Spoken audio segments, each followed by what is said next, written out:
They got it's the Beavis and Butthead sequel that no one wanted. All right, we've got another Trump appointment, and this is one that is probably going to surprise a lot of people because he was not on any of the lists that were floating around out there.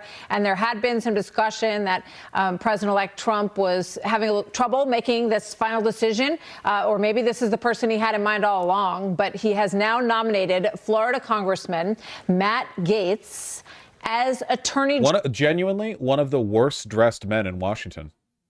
There's a reason why he's so heavily featured in the dye workwear dunk threads. He dresses like shit constantly.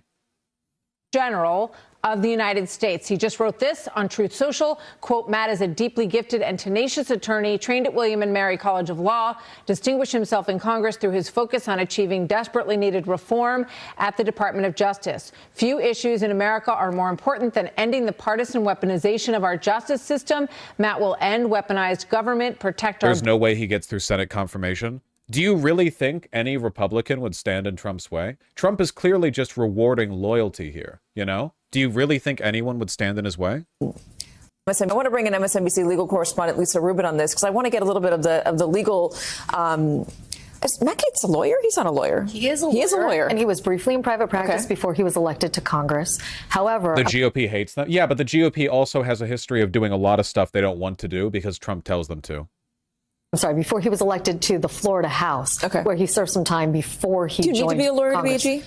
I believe that you should be a lawyer to be the Attorney General. But, Katie, this is a really stunning announcement because when I think about various people in Trump world who are floated as possible Attorney Generals, all of them are people who had serious legal credentials as well as fidelity to Donald Trump. And I want to be clear about that because when we talk about the Mark Paolettas of the world or Mike Davises or even someone like Todd Blanche, who has recently served as Donald Trump's personal attorney, all of them had experience, if not in the executive branch itself. Yes, is shockingly auraless. Like, remarkably without aura, you know? If I was in a crowd of people and I was attacked by something that it seemed to be some kind of stand power, I would look around and I would never assume him. Never. In or around the Department of Justice, the Supreme Court. Did they freeze-dry him? And in Congress that would have allowed them to serve that role. Matt Gaetz, on the other hand, has never served as a prosecutor. He was only briefly in private practice, but what he has been is one of the fiercest defenders that Donald Trump has had throughout his... Republican senators already have an easy excuse to deny him because his law license is suspended. Yeah, he is definitely the most controversial pick thus far, though that being said, like, it's pretty obvious why he's being picked. I don't think the Attorney General under Trump's administration is going to be acting with an abundance of legal caution. He's just going to go after every enemy of the state, or I should say every enemy of Donald Trump, of the administration, like as aggressively and dogmatically as possible. That's the reason why Donald Trump is picking somebody like Matt Gaetz. He wants absolute loyalty, not just a loyal person with legal chops. He wants someone who is like a hound, like frothing at the mouth, insanely loyal, literally no chance that they won't do what he says. Like, Donald Trump wants an attorney general who he could talk to and say, hey, kill that guy, and the AG would say, sure. Original presidency and on through the future, notwithstanding the fact that he himself has been under investigation by the Department of Justice, as well as the House Ethics Committee, as you noted. That's a probe that he is no longer cooperating in. And earlier this year, Matt Gaetz' own deposition was sought in a defamation case arising from that same nucleus of facts that Simone was referring to, the alleged involvement. And like the pictures they keep cycling over and over. People are having a meltdown over this one. All right, President-elect Donald Trump wasting no time in making another key appointment to his administration. We are being told now Matt Gaetz has been tapped as Attorney General, along with Senator Marco Rubio as Secretary of State. In addition to that, former Congresswoman and former Democratic presidential nominee Tulsi Gabbard as the Director of National Intelligence.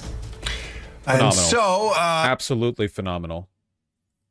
It is true, though. People really do dislike Matt Gaetz, even within the GOP. And I'll give you the truth why I'm not Speaker. It's because one person, a member of Congress, wanted me to stop an ethics complaint because he slept with a 17-year-old. An ethics complaint that started before I ever became Speaker, and that's illegal, and I'm not going to get in the... Can you imagine being so unlikable that you make Republican politicians dislike pedophilia? You got to think about this guy. This is a guy that the media didn't give a time of day to after he was accused of sleeping with an underage girl. And there's a reason why no one in the conference came and defended him, because we had all seen the videos he was showing on the House floor that all of us had walked away of the girls that he had slept with. He'd brag about how he would crush ED medicine and chase it with an energy drink so he could go all night. This is none of the media are mentioning the child molestation accusations, just his credentials. Well, I think at this point we've just kind of accepted that being a pedophile is actually, like, apparently, if not a requirement, at the very least, like, a bonus to being a U.S. politician. I mean, certainly in this administration, it seems like it's, you know, it certainly doesn't hamper you. Trump has also announced his White House senior staff, and it includes loyalists from his first administration, Dan Scavino and Stephen Miller. No surprise there, but I think some surprises in this lineup now. This comes after Trump tapped Fox News host Pete Hegseth, the weekend morning news anchor on Fox, to become the nation's Secretary of Defense. And he also picked, Trump did, the former Director of National Intelligence, okay, Republican this is like Congressman a general John video. Not a specific video. We like our specifics. We like our specific videos. I want to see, like, live journalist reports after the pick, because people are losing their minds right now. I want to see this getting discussed. All right, we've got another Trump appointment, and this is one that is probably going to surprise a lot of people. Is 2016 all over again? It's not. This is nothing like 2016. Because he was not on any of the lists that were floating around out there. And there had been some discussion that President-elect Trump was having a little trouble making this final decision, or maybe this is the person he had in mind all along, but he has now nominated. We saw this one already. Not the full thing. I think they only post the first minute, so we get a minute in. Looking at different people that we had heard were in the mix for this position, and no doubt this is a surprise to a number of them who thought they were in the running. Your thoughts? Well, the first reaction was, wow, President-elect Trump is really going for it. I mean, this is a very, very strong appointment. And exactly as he said in his statement, all those things he said about Matt are absolutely true. I'd like to add something that our audience may not know about Matt Gaetz, because, of course, he's so familiar as a firebrand. I think it was his book even called Firebrand. I think he's called himself that. God, that and suit a bomb looks thrower terrible. Politically. But actually, he's very, very smart on policy. I got to know that when I'd have him as a guest on my show over the years. I remember the very first time he came on my show, and we had him on for a particular topic, and during the break, I asked him about the next thing that we were going to discuss. It was a completely unrelated topic. And he immediately came out with some incredibly smart policy-based observations that were so impressive. And I said, great. Breaking: Susan Collins says that she will oppose the Gaetz nomination. Can I get a real media source and not Newswire, which I blocked for being annoying and wrong? That being said, it makes sense that Susan Collins would push against Matt Gaetz, because I'm pretty sure they do not like each other at all. It's on Fox News. Okay, then provide it to me, please. It's difficult to commentate and link farm at the same time. It's very difficult to do that. Join for that discussion as well. And I've stayed in touch with him over the years. He's very smart. He knows policy. He's a serious guy. He doesn't always necessarily show that, because he goes for the jugular politically. But it's wrong to dismiss him as just a political firebrand. He's much, much more than that. There's a depth to him that doesn't always come across. You know, I think that what can be said about... Are we being gaslit here? No, gaslighting does not mean lying. Gaslighting has a specific definition. We are being lied to. A lot of these picks, Steve, is that they will definitely cause all of the people, whether it's at the Pentagon or the Department of Justice, they are sitting up straight in their chairs right now, wondering what this is going to be like. I'm just picturing Matt Gaetz, if he is confirmed. What the f*** was that tie? The West has fallen. Mom, we have Western tradcath traditionalists at home. At home? the Jonkler. 2 Republicans resist Trump demand on Biden judicial nominees.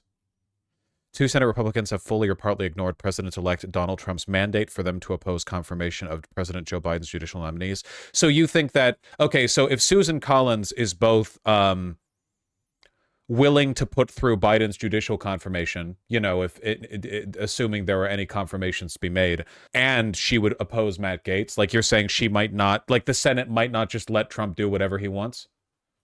When is Susan Collins up for re-election? When was her last election? Because all we would need are a couple of Republicans in the Senate to be a little bit less than absolutely psychotic. Her election was in assumed office 2022. Okay, so it's going to be 2028 till she gets out. That's not what I'm saying, Vosh. I'm saying that right now when the pressure isn't on her, she'll be a bit normal. You think she might fold under pressure? No, it's 2026. It says she assumed office in 2023, though, which would mean that she was elected in 2022, which would mean that her election would be in 2028, right? Isn't it 4 years? No, for the Senate, it's 6 years. Why are you correcting me when you're wrong? I hate you. She always folds eventually, historically. We'll see how things go, I suppose. He is confirmed walking into the Department of Justice for those big get-togethers. Why is chat pretending if the House presented a kill all queer people bill that Dems would vote all yes? What's the narrative right now? Okay, not to say they would necessarily, but 52 Democrats voted yay on the end tax-exempt status for terrorist supporting groups bill. Basically, all of these are like AIPAC-backed Democrats. This bill would give Donald Trump basically unlimited power to destroy any NGO that he decides opposes him, and they voted yes because they're in like AIPAC's pocket. So, you know, if rather than like the bill being kill all queer people, if the bill was something along the lines of, you know, suspend civil rights for supporters of terrorist ideologies, and the terrorist ideology in question was like gender studies, yeah, maybe. If AIPAC told them to, they would. That they have with new leadership and what the reaction is going to be. And I'm guessing that you will probably have some people who say, I'm not necessarily going to stick around for that chapter. Yes, and he would probably say good. But gender studies is not terrorism. Neither is supporting Palestine. Exactly as we were discussing. Wait, you're wrong. Susan Collins is up for re-election in 2026. Then why does it say that she assumed office in 2022? She may have been appointed because of a vacant position. Yeah, it must be that. Oh, I'm sorry. I'm retarded. I was looking at the Senate Appropriations Committee. I'm sorry. That was on me. Discussing earlier, this is what the country voted for. It was a clear victory, a decisive victory, and this is what Donald Trump was saying all the time in all the rallies. He was specifically in this particular area where Matt Gaetz will now play a leading role about the weaponization of our justice system. And again, let's go back to the point. The insiders and the establishment will say, this is how could you do this? This is completely appalling. Well, how well have they been doing running things? It's been a complete disaster. Merrick Garland's been a disaster as Attorney General. Yes, he's very qualified. I agree with that. Do you think Marjorie Taylor Greene's going to get an appointment? Unironically, if we're rewarding loyalty to this extent, sure, why not? He's a kind of establishment guy, was previously nominated as a Supreme Court justice, etc., etc. But on his watch, the confidence of the public in our justice system has completely collapsed. And so even on the base level, you could say, well, how much worse could it be? You think she's going to get speaker? God help me. God help me. God almighty. God help me. But I think it's going to be much better than that, because the phrase you used earlier, I think, is such an important one. It's a brilliant phrase that captures the energy here, a reform jolt. That is what's needed. That's what is needed right across the government, a real shake-up, and you're only going to get that from people who are incredibly clear in what they think and will lead in a very clear direction. Yeah. Some may not like it, but it's what people voted for last week. Yeah, and I think Mary Catherine Ham just brought up the exit poll, our Fox News voter analysis, significant upheaval. People who said they wanted significant... This guy yapping about. I mean, like, they're basically contractually obligated to agree with anything that Donald Trump does. It is absolutely like a psychotic pick, so you just kind of have to waffle, you know? It's like the journalistic equivalent of when you didn't do your work for the class presentation, but you're kind of a yapper, so you just go up there and say, like, you know, To Kill a Mockingbird is a story that has held meaning for many people. It was written, perhaps not with that meaning intended, but the meaning has grown as people have read it. In the story, things happen. But is the story about the things that happen? Or is it about the way we interact with and respond to the things that have happened? I'd like to talk to you about how I felt as I read To Kill a Mockingbird. First, I looked at the cover. Sorry. All right, you're just listening in there to different leadership as John Thune taking over the GOP majority leadership. And we do have some breaking news. Another appointment in this quick-forming Trump cabinet, as Trump has now nominated an attorney general, being the representative out of Florida, Matt Gaetz. And I want to put up this in a statement from him saying it is, quote, an honor to serve as President Trump's attorney general. And he posted this on social media saying it is my great honor to announce Congressman Matt Gaetz of Florida is hereby nominated to be the Attorney General of the United States. Matt is a deeply gifted and tenacious attorney trained at the William and Mary College of Law who has distinguished himself in Congress through his focus on achieving desperately. I need, like, more takes on this. Republicans commenting on Gaetz' appointment. Yeah, can I get, like, clips? Rep. Max Miller tells me Gaetz is a better shot at having dinner with Queen Elizabeth II than being confirmed by the Senate. Appreciate the who is dead being added in there. You know, it's for the Yanks who aren't aware.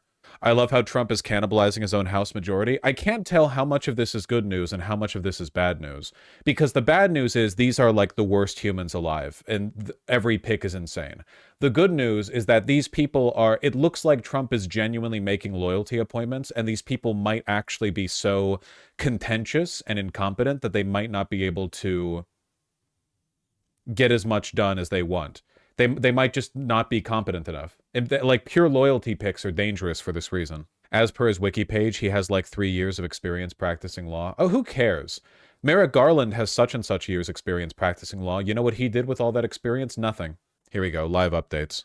Do you really think Trump doesn't have the power to appoint whoever he wants? It's not a matter of whether or not he has the power to appoint these people. He does, and I think that eventually the Senate will confirm at least like 99% of what he wants with regards to appointments. The problem is that, like, it just takes a lot of brains to destroy a country. It just does, you know? Not to do the Weimar comparison again, but like, America's democratic institutions and our administrative state are a lot larger and a lot more robust than Germany's were. Keep in mind, like, in the 1930s in Germany, a lot of people are still getting their food by going down to like the grain store and buying a bushel of grain. Modern economic and social logistics, like the complexities of modern running a modern country, it's so complicated. It's difficult to f things up in a way that gets you what you want without just breaking everything, you know? In Weimar Germany, the entire administrative state and the military were monarchists and nationalists who hated democracy also. Yeah, that definitely didn't help. Whereas here in America, only half of the military and administrative state were nationalists and fascists who hate democracy. So it's an improvement. The rumor is Trump might do recess appointments to get his nominees through. Yeah, but I'm talking about if he's doing these nominations based on loyalty alone. I don't think Matt Gaetz is smart enough to manage, like, because even if you're attorney general, like, you'd have to fight against the lower courts, you know? And that takes a lot of, maybe it doesn't even matter. Maybe it doesn't even matter. I don't know. Vosh is a Japanese chatter. I want to remind chat that it took over 10 years starting in mid-1920s for militarists to tear down Japan's democratic governmental authority, and it involved literally murdering any liberal politician who stood in their way. They killed like 3 prime ministers. Did they cut them down with a single slash of their katana? Audible gasps when Gaetz announced as AG. A source in the room where House Republicans are waiting to start leadership elections say there were audible gasps when Matt Gaetz was announced as President-elect Trump's pick for Attorney General. Genuinely insane. Man, I wonder. Holy shit, there's so much stuff to cover, man. Why are they surprised? Because it's insane. Because no one expected it. He wasn't even on the short list. Like, you're saying they might just starve the country instead? Yes.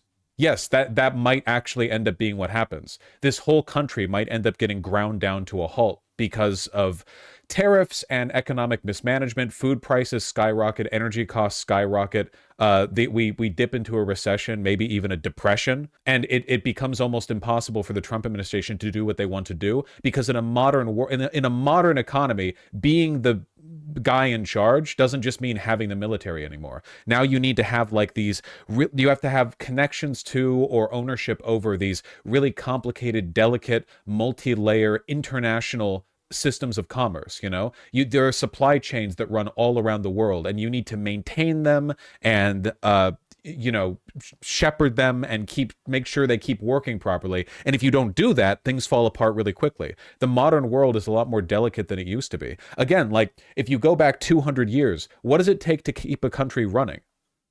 Not that much, dude. Like genuinely, compared to today, not that much. People have like 2 outfits that they wear. No one's buying clothes. You need food, but most of your food is produced in your country. You just have farmers, serfs all around the place. Your economy is basically like, you know, gold for spice, and that's it. Everything else is just like consolidation of grain taxes and so on and so forth. It wasn't complicated, at least not compared to today. Yeah, nowadays you need a bachelor's degree to use an espresso machine. And at the time they were right, Siriwin. You've convinced me to go buy another bag of rice later, yikes. We are headed for economic collapse, okay? I'm not telling you to buy gold or nothing. Buy beans. Worth their weight in gold. Can you eat gold? Yes. Gold is chemically inert. That's why you can eat stuff that has gold foil in it. Wait, is that actually true? Yes. It is not. That's how you get heavy metal poisoning. Not to be picky, but gold is not inert. Nothing is perfectly inert, of course. You can make like aqua regia, but gold foil is safe to eat. That's why they put it in food sometimes. It is. I'm not saying to like chew on bricks of gold. Can we not do the Reddit thing? Yeah, gold foil is safe to eat. Well, technically, if you ate a 1-pound brick of gold, it would actually hurt in your tummy. Thank you. I thought gold was a more medium weight metal. Gold's pretty heavy.